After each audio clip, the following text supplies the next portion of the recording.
రాజానగరం నియోజకవర్గం కోరుకొండ మండలం కోరుకొండ బస్టాండ్ సమీపంలో ఉన్న డాక్టర్ బిఆర్ అంబేద్కర్ 134వ జయంతి సందర్భంగా తెలుగుదేశం పార్టీ రాష్ట్ర టీఎన్టీయూసీ సభ్యులు మరియు కాపవరం మాజీ సర్పంచ్ తెలగంశెట్టి శ్రీను డాక్టర్ బిఆర్ అంబేద్కర్ కు పూలమాలలు వేసి నివాళులర్పించారు.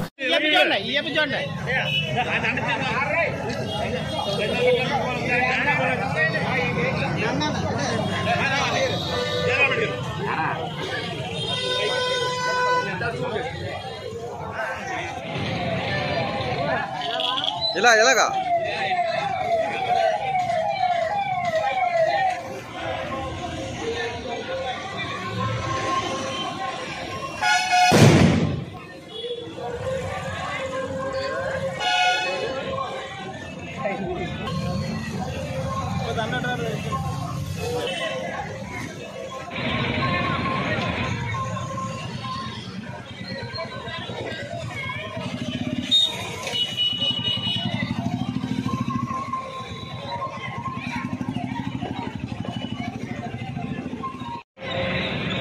దండ పట్టుకున్నావు సార్, దండ పట్టుకో.